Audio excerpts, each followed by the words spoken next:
नमस्कार मित्रों, study bye Hindi DK के यूट्यूब चैनल में आप सभी का बहुत बहुत स्वागत है, वंदन है, अभिनंदन है। मैं सुभाष कुमार एक बार फिर आप सबकी सेवा में जो है शब्द अलंकार का एक महत्वपूर्ण भेद जिसका नाम है यमक अलंकार लेकर के हाजिर हूँ। मित्रों आइए, बहुत मज़ेदार, बहुत ही उपयोगी, परीक्षाओं में बार बार आने वाले प्रश्नों में ये शामिल टॉपिक जो है आप सभी के सामने जो है, आप सभी के सम्मुख मैं इसके बारे में चर्चा करने जा रहा हूँ। मित्रों आइए देखते हैं यमक। सबसे पहले हम क्या देखते हैं कि यमक इस शब्द का अर्थ होता है जोड़ा। क्या होता है मित्रों? अगर कोई एक शब्द में कहे कि यमक शब्द का अर्थ क्या होता है तो आप क्या कहेंगे? जोड़ा। मतलब ये हुआ कि यमक वही होगा जहाँ कोई शब्द जोड़े में होगा। तो इसका लक्षण दिया गया कि शब्द की भिन्नार्थक, शब्द या शब्दों, क्षमा चाहूँगा मित्रों, ये जो है शब्दों की होनी चाहिए। शब्द एवं शब्दों की भिन्नार्थक एक हों अथवा एक से अधिक बार आवृत्ति होना क्या है? यमक अलंकार है।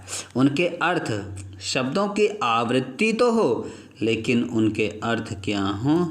भिन्न हो। क्या हो मित्रों?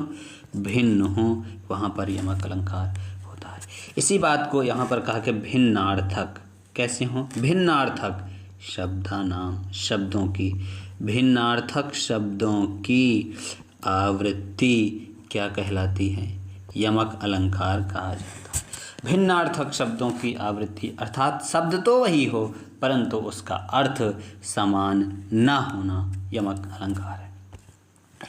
इसी बात को दूसरे शब्दों में कहा गया है कि जहाँ कोई पद दो या दो से अधिक बार आए तथा हर बार उसका अर्थ अलग हो, यमक अलंकार कहलाता है। बहुत ही सरल भाषा में कहा गया कि जहाँ पर कोई पद का मतलब यहाँ पर शब्द, जहाँ पर कोई शब्द दो बार आए, दो बार से कम नहीं आना चाहिए, यानी एक बार नहीं, एक बार में यमक नहीं होगा, बल्कि ये जरूरी है कि कम से कम वो दो बार आए अथवा दो से अधिक बार आए, लेकिन हर बार उसका अर्थ क्या होना चाहिए? अलग हो, तभी क्या होगा? यमक अलंकार माना जाता है। इसको हम उदाहरणों के माध्यम से समझते हैं। आइए देखते हैं। एक जगह लिखा गया है, सजना है मुझे सजना के लिए, सजना है मुझे सजना के लिए। सजना है किसके लिए? सजना। इस शब्द को देखेंगे, शब्द में कोई परिवर्तन नहीं है, कोई भिन्नता नहीं है, लेकिन इनके अर्थ में देखें तो सजना है, क्रिया रूप में है, यानी श्रृंगार करना है, मेकअप करना है। किसके लिए? प्रियतम के लिए। दोनों शब्दों के अर्थ अलग अलग। जैसे कहा जाए, मैं तुझे सजा दूंगा सजा के। क्या करूँगा? सजा दूंगा, सजा दूंगा। कैसे? सजा के। सजा के यानी मेकअप करके तुझे सजा दूंगा, यानी पनिश करूंगा, है ना? तो इसमें भी मित्रों क्या है? यमक अलंकार है। आगे और उदाहरण के माध्यम से देखते हैं। मित्रों मैंने एक बार जो है भारतीय महिला क्रिकेट टीम की जो है पूर्व आदरणीय और बहुत ही सम्माननीय कप्तान रही हैं, जिनका नाम था मिथाली राज, वो बहुत पूर्व हो चुकी हैं। उन्होंने एक बार कहा था, उनसे पूछा गया था कि आपको सबसे अच्छा क्या लगता है, तो उन्होंने बहुत अच्छी लाइन कही थी कि मुझे सोना और सोना बहुत अच्छा लगता है। ये लाइन मुझे वहाँ से मिली थी तो तुरंत जो है मेरे दिमाग में एक क्लिक हुई बात कि वास्तव में सोना और सोना, इस लाइन में क्या है? यमक अलंकार है। सोने से मतलब उन्होंने क्या कहा था? स्वर्ण, यानी कि गोल्ड, और सोना यानी नींद लेना, स्लीप, है ना? कि सोना और सोना बहुत अच्छा लगता है। ये लाइन मैंने जो है उनके इंटरव्यू में सुनी थी तो मुझे याद आ गया, तो मैंने इसका उल्लेख यहाँ पर कर दिया। फिर आगे एक जगह लिखा हुआ है कि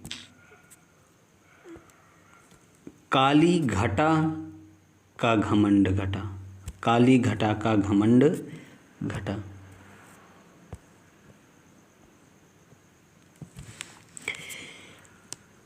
काली घटा का घमंड घटा, वो ऊपर। एक घटा का मतलब है, एक घटा का मतलब है कम होना। क्या होना? कम होना। एक घटा का मतलब है कम होना। देखिए, एक घटा का मतलब है बादलों का समूह, एक का मतलब है कम होना या घट जाना, है ना, कम हो जाना। इसी तरह से मित्रों दिया गया है जेते तुम तारे, मतलब तारे मतलब जिसका उद्धार किया है, जितने लोगों का तुमने उद्धार किया उतनी संख्या में तो आसमान में तारे भी नहीं हैं, है ना। इसमें भी देखिए तारे और तारे ये शब्द जो है समान है लेकिन इनका अर्थ अलग अलग है। उसके बाद क्या कहा गया कि 3 बेर खाती थी वह 3 बेर खाती है। 3 बेर खाती थी वह 3 बेर खाती है। यहाँ बेर मतलब बार, 3 बार खाती थी, हैं। और बेर मतलब बेर का फल। बेर एक जानते होंगे कटीला पेड़ होता है, उसमें जो है ये फल लगते हैं। तो 3 बेर खाती थी वह 3 बेर खाती है। इसी तरह से मित्रों एक है कदम्ब के पुष्प, कदम्ब की छटा। कदम्ब के पुष्प, एक पेड़ का नाम है कदम्ब और एक कदम्ब का मतलब है समूह। तो उसके बाद कहा गया यों पर्दे की इज्जत परदेशी के हाथ बिकानी। तो यहाँ पर देखिए पर्दे, पर्दे, एक पर्दे का मतलब स्वतंत्र है और यहाँ पर पर्दे मतलब परदेशी। एक पर्दे का मतलब स्वतंत्र और परदेशी, पर्दे मतलब परदेशी। फिर उसके बाद दिया गया है बसन दे हूँ ब्रज में हमें, बसन दे हूँ ब्रज राज, बसन दे हूँ ब्रज में हमें, बसन दे हूँ ब्रज राज। यहाँ पर क्या मतलब है? बसन मतलब वस्त्र और बसन मतलब रहने दो, बसने दो, निवास करने दो। फिर आगे देखते हैं क्या कहा गया कि मूर्ति मधुर मनोहर देखी, भयों विदेह विदेह विदेखी। यहाँ पर एक विदेह का मतलब राजा जनक हैं और एक विदेह का मतलब देह से रहित होना। शब्द वही हैं लेकिन उनके अर्थ अलग अलग हैं।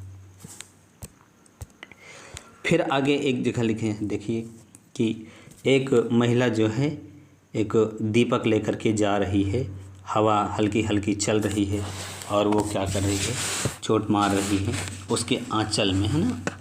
तो हवा चलने से उसने क्या किया कि आंचल का ओट किया हुआ है, लेकिन फिर भी वो आंचल इतना झीना हुआ है, झीना है, हल्का है कि उसके किनारे पर भी वो जो हवा चोट मारा। इसी को कहा कि सारंग ले सारंग चली, करी सारंग की ओट, सारंग झीने जान के, सारंग मारे चोट। सारंग ले सारंग चली, करी सारंग की ओट, सारंग झीनी जान के, सारंग मारे चोट। यहाँ पर मित्रों सारंग का मतलब क्या है? दीपक। सारंग ले सारंग मतलब स्त्री चली, दीपक लेकर स्त्री चली, कर सारंग की ओट, सारंग मतलब आंचल का ओट करके, क्योंकि हवा चल रही थी तो उसने कहा कि आंचल का ओट कर लिया। और सारंग झीनी जान के, उसका आंचल को झीना जान करके, सारंग मारे चोट, हवा जो है उस पर चोट कर रही है। तो मित्रों सारंग शब्द वही है लेकिन उसके अर्थ देखिए अलग अलग हैं। फिर एक आयत जो है देखिए, इसमें एक बगुला है जो वो सर्प को लेकर के मोहताब में उड़ा, और जब उड़ा तो आसमान में क्या हुआ कि और बगुले आ गए। वो लोग बोल रहे थे तो उनको देख करके वो सारंग जो बगुला था वो भी बोलने लगा। जैसे चोंच खोला उसके मुंह में दबा हुआ सर्प गिर गया। इसी बात को जो है इसमें कहा गया कि सारंग ले सारंग उड़े, सारंग बोलो आए, जो सारंग सारंग कहे, मुख का सारंग जाए। सारंग ले सारंग उड़े, यानी बगुला जो है क्या लेकर के उड़ा? सर्प लेकर उड़ा। और सारंग बोले आए, रास्ते में और बहुत से सारंग मिले उससे, यानी बगुले मिले। और सारंग जो सारंग सारंग कहे, जो बगुला जो है बोलना स्टार्ट किया तो मुख का सारंग जाए, मुख का उसके सर्प जो है नीचे गिर गया। उसके बाद क्या हुआ कि सारंग ले सारंग चली, सारंग पूगो आय, सारंग ले सारंग धर्यो, सारंग सारंग माय। सारंग ले सारंग चली, एक घड़ा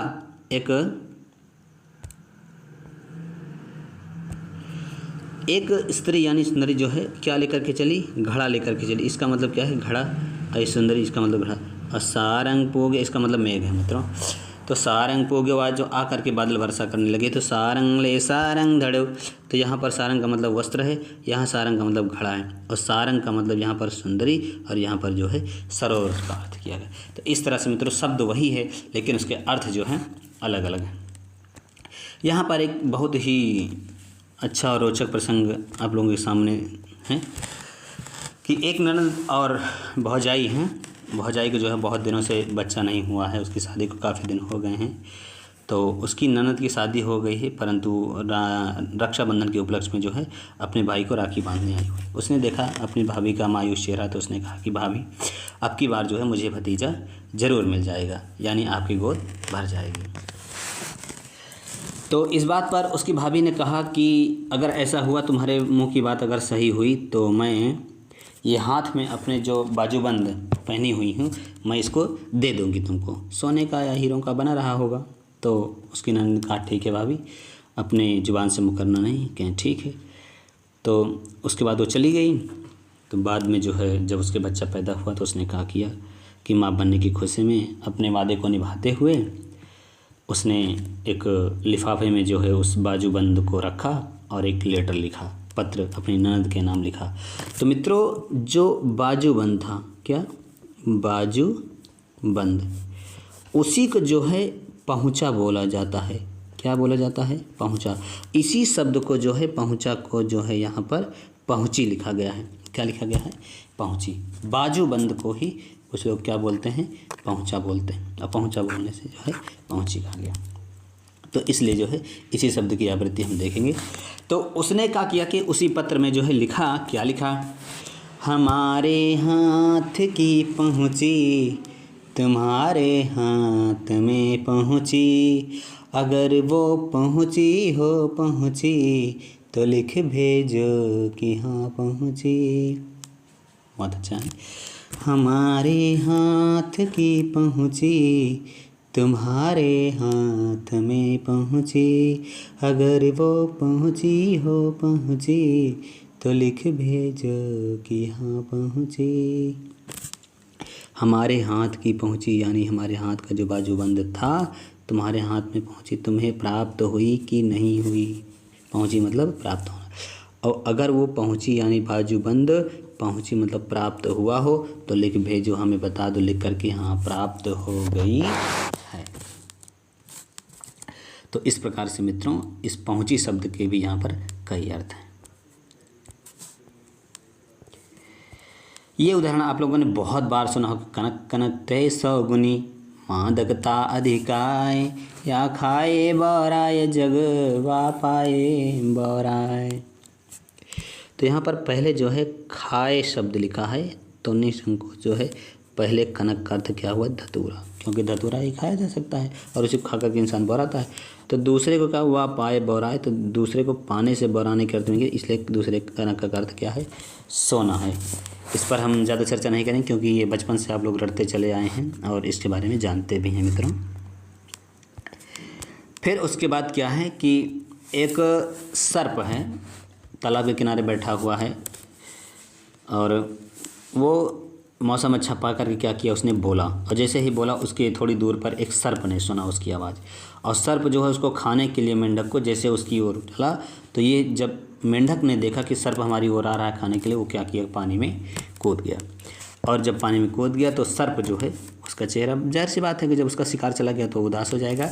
इसी बात को मित्रों इसमें चर्चा की गई है कि हरि बोले हरि ने सुना, हरि गए हरि के पास, वे हरि हरि में गए हरि हो गए उदास। इसमें मित्रों ये जो है हरि शब्द लिखा हुआ है, क्या लिखा हुआ है, हरि। ये जो बड़ी ई इसमें लगी हुई है, बड़ी नहीं बल्कि छोटी होगी। तो हरि बोले हरि ने सुना, मेंढक बोला, और हरि सुना मतलब सर्प ने सुना। तो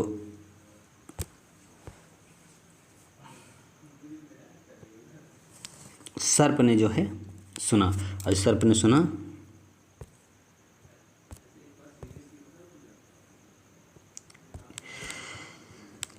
जो सर्प ने सुना तो क्या किया उसने, हरि मतलब कि सर्प जो है हरि के पास यानी मेंढक के पास चला उसको खाने के लिए। तो वे हरि तब हर में गए, जैसे मेंढक ने देखा उसको आते हुए वो पानी में कूद गए। तो एक हरि का मतलब मेंढक, एक हरि का अर्थ पानी है। हरि हो गए उदास, मतलब सर्प जो है उदास रह गया। तो मित्रों ये जो है कुछ महत्वपूर्ण उदाहरण थे और मेरे ख्याल से आपकी समझ में बेहतर रूप से आ गया होगा। हिंदी भाषा में जो है यमक अलंकार के मुख्य दो भेद माने जाते हैं, एक अभंग पद यमक और दूसरा होता है सभंग पद यमक। इसका मतलब होता है, पद मतलब होता है शब्द, जब शब्दों को बिना तोड़े हम उसका अर्थ निकालें तो वो अभंग पद है, और जब शब्दों को तोड़ करके उनका अर्थ निकाला जाए तब ये सभंग पद कहलाता है। इसके बारे में आइए हम जो है विस्तार से देखते हैं मित्रों। सबसे पहले जो है अभंग पद यमक के बारे में कहा गया है कि जहाँ कोई पद दो या दो से अधिक बार आए तथा उसे बिना भंग किए यानी बिना तोड़े हुए, बिना विच्छेद किए हुए उसके भिन्न भिन्न अर्थ व्यक्त हों, वहाँ पर अभंग पद यमक अलंकार होता है। जैसे हरि हरि हरि हरि रूप दियो नारद को, हरि हरि रूप दियो नारद को। ये मित्रों उस समय के प्रसंग में कही गई है जब एक बार नारद को शादी करने का भूत सवार था और उन्होंने कहा किया था कि हरि यानी विष्णु से वरदान मांगा कि मुझे अपने जैसा रूप दे दो, मुझे हरि जैसा रूप दे दो। तो हरि का मतलब बंदर भी होता है मित्रों। तो उन्होंने कहा किया कि मांगा जो है हरि यानी विष्णु जैसा रूप, और उन्होंने हरि मतलब बंदर उसको बना दिया था। तो हरि हरि रूप दिया। यहाँ पर देखिए तो शब्द जो है हरि हरि, लेकिन हमने इसको थोड़ा नहीं है, हरि वैसे ही है, बिना भंग किए इसका अर्थ निकाला गया है, इसलिए अभंग पद यमक के अलंकार है इसमें। इसके बाद अभंग पद यमक के कुछ और में, के की रव की नूपुर ध्वनि सुन, जगती जगती की भूख प्यास। यहाँ पर दो शब्द आए हैं जगती जगती।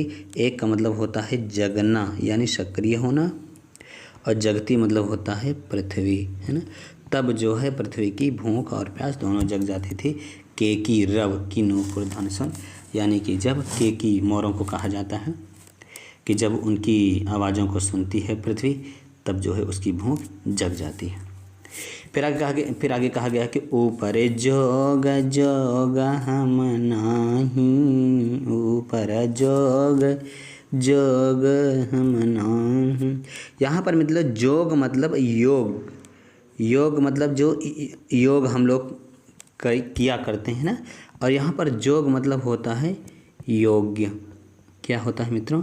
योग्य, है ना, कि हम तुम्हारे योग के योग्य नहीं हैं, तुम्हारे योग के योग्य नहीं है। तो यहाँ पर जो है अभंग पद यमक।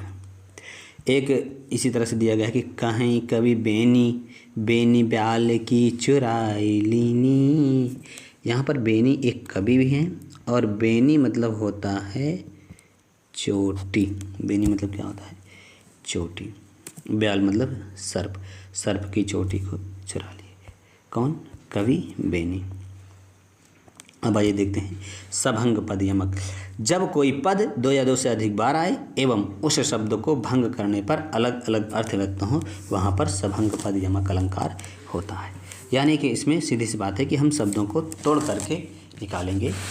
जैसे कहा गया कि तेरी बरछीने बरछीने खलन से, तेरी बरछीने बरछीने खलन से। यहाँ पर बरछी ने, बरछी ने, तो बरछी मतलब फारसी जो एक युद्ध का वो होता है, शस्त्र होता है। अब बरछी ने वर को छीन लिए। देखिए मित्रों यहाँ पर एक ही पद है, लेकिन यहाँ पर क्या किया गया कि अर्थ को निकालने के लिए शब्दों को भंग किया गया है, तोड़ा गया है, तो इसलिए इसमें सभंग पद यमक है। इसके बाद देखते हैं कि कुमोदिनी मानस मोदिनी आहा। यहाँ पर कुमोदिनी का मतलब है, कुमोदिनी मतलब कमलनी, और मोदिनी मतलब प्रसन्नता देने वाली। तो शब्द वही मतलब इसमें तोड़ करके इसका अर्थ निकाला गया है। फिर इसके बाद जो है यहाँ पर दिया गया है कि फिर तुम में मैं प्रियतम में, फिर तुम में मैं प्रियतम में। यहाँ में तो जो तुम लिखा गया है ये वास्तव में तुम ना हो करके तम पद है। ये क्या है? तम पद। तम मतलब क्या होता है? अंधकार। और यहाँ पर प्रियतम को एक ही में कर दिया गया तो तम मतलब, और जो प्रियतम करेंगे तम इसमें भी है, लेकिन ये प्रिय के साथ जुड़ने के कारण जो है इसका अर्थ प्रेमी हो गया है। इसी तरह से आगे एक और भेद है। क्या? एक और उदाहरण देखते हैं कि या मुरली मुरलीधर की अधरान धरी अधरान धरूंगी। या मुरली मुरलीधर की अधरान धरी अधरान धरूंगी। अधरान होठों पर रखी हुई, अधरा अपने होठों पर ना रखूंगी, मैं नहीं रखूंगी। यहाँ पर मित्रों अधरान एक ही पद है और अधरा ना होठों पर नहीं रखूंगी, इसमें जो है क्या किया गया है? पद को भंग करके अर्थ निकाला गया। और तुम परवारों उर्वशी सुन राधिके सुजान, तो मोहन के उर्वशी होई उर्वशी समान। यहाँ पर क्या लिखा गया है? उर्वशी। यहाँ तो मोहन के उर, यहाँ पर उर और प्लस वशी लिखा गया है ना, उर प्लस वशी। तो पद को तोड़ेंगे हम तब इसका अर्थ निकलेगा। और यहाँ पर उर्वशी मतलब अप्सरा, एक अप्सरा जो है स्वर्गलोक में रहने वाली अप्सरा का नाम है उर्वशी। तू परवारों उर्वशी ना, तो उर्वशी अप्सरा के समान तू मोहन के उर यानी हृदय में बसी हुई। अब आइए मित्रों संस्कृत के विद्यार्थियों के लिए थोड़ी बहुत जो है चर्चा कर लेते हैं। संस्कृत के में क्या लक्षण दिया गया इसका? साहित्य दर्पण में सप्तर्थे पृथगर्थायाः स्वर व्यंजन संहते क्रमेण तेनैवावृत्तिर्यमकं विनिगद्यते। अर्थे सति यानी अर्थ होने पर। कैसे? तो बोले पृथक अर्थाया ना, पृथक अर्थाया यहाँ पर मतलब ये उड़नतुवारा रहेगा। अर्थे सति पृथक अर्थाया मतलब कि अर्थ तो पृथक पृथक होने पर। किसका? तो बोले स्वर व्यंजन संहते, स्वर और व्यंजनों के समूह, संहते मतलब समूह, स्वर और व्यंजनों के समूह हों, लेकिन क्या हों? अर्थे सति पृथक अर्थ, उनके अर्थ अलग अलग होने पर। और कैसे? तो बोले क्रमेण तेन आवृत्तिर, उन स्वर और व्यंजनों के समूह की आवृत्ति उसी तरह से हो, परंतु अर्थे सति पृथक अर्थ है, परंतु उनका अर्थ अलग अलग होने पर क्या होता है? आगे लिखा यमकम विनिगद्यते। यमक अलंकार जानना चाहिए। ये जो है साहित्य दर्पणकार यानी आचार्य विश्वनाथ ने दिया है। इसके बाद जो हम देखते हैं आचार्य मम्मट ने अपने काव्य प्रकाश में क्या दिया? अर्थे सत्यर्थे भिन्नानाम वर्णानाम सा पुनः श्रुति यमकम। तो बोले वर्णानाम, वर्णों का समूह जो होता है, वर्णों का समूह यानी स्वर व्यंजनों का जो समूह हो, वर्णों का समूह पुनः श्रुति उसी क्रम में दोबारा सुना जाए, वही क्या है? यमक। लेकिन क्या हो? अर्थे सत्यर्थ भिन्नानाम, उनका अर्थ अलग अलग हो, भिन्न हो, तो क्या होता है? यमक अलंकार होता है। आइए मित्रों उदाहरण देख लेते हैं। उदाहरण दिया गया है कि नव पलाश पलाशवनम पुरा स्फुट पराग परागत पंकजम। नव पलाश पलाशवनम पुरा स्फुट पराग परागत पंकजम। मृदुलतान्त लतान्तमलोकयत् ससुरभिं सुरभिं सुमनोभरैर्नम पलाश पलाशवनं पुरा स्फुट पराग परागत पंकजं। मृदुलतान्त लतान्तमलोकयत् ससुरभिं सुरभिं सुमनोभरैर्नम। ये जो है मित्रों महाकवि माघ, एक है महाकवि माघ, उन्हीं के द्वारा विरचित एकमात्र उनका महाकाव्य है, इसका नाम है शिशुपाल वधम। उसी में से ये लिया गया है। कहा गया पलाश, पलाश देखिए यहाँ पर पलाश, पलाश दोबारा है, एक का मतलब है पर्ण यानी पत्ते, और एक पलाश का मतलब ढाक के वन, तो इसलिए 2 बार पलाश पलाश है, लेकिन इसका अर्थ अलग अलग है।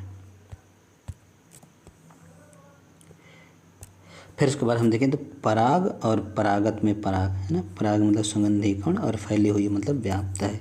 इसी तरह से मित्रों ये आया है, इसमें देखिए लतांत, लतांत लताओं का अंतकण, और लतांत मतलब यहाँ पर लताओं का अंतकण, और लतांत मतलब यहाँ पर एक अर्थ और है लेकिन मकान नहीं उसका। और उसके बाद कह दिया गया है कि सुरभिम, ये जो रभिम सरभ नहीं है मित्रों, ये सुरभि है। सुरभिम मतलब सुगंधित, और सरभि मतलब वसंत ऋतु। इस तरह से इनमें 4 पदों का जो है पुनः पुनः आवृत्ति हुई है, परंतु इनके अर्थ हर बार अलग अलग हैं। तो यमक अलंकार इस प्रकार से मित्रों यहाँ पर क्या था हमने अभी देखा यमक अलंकार। मुझे उम्मीद है, पूरा विश्वास है कि ये क्लास आपके लिए बहुत उपयोगी होगी। तो अगली क्लास में हम अगले और नए टॉपिक के साथ फिर से आपकी सेवा में हाजिर होंगे मित्रों। तब तक के लिए जो है नमस्कार। यहाँ पर देखिए मित्रों, ये इस YouTube चैनल का जो है लोगो दिया गया है, तो इस तरह से अगर आए तो आप समझना कि ये चैनल है। और हो सके अगर आपको अच्छे लगते हैं क्लासें और सभी क्लासों को अगर आप देखना चाहते हैं तो मित्रों चैनल को सब्सक्राइब करें और सभी क्लासों का आनंद उठाएं। इसी के साथ मित्रों सभी को बहुत बहुत धन्यवाद देते हुए मैं आपसे विदा लेता हूं। नमस्कार।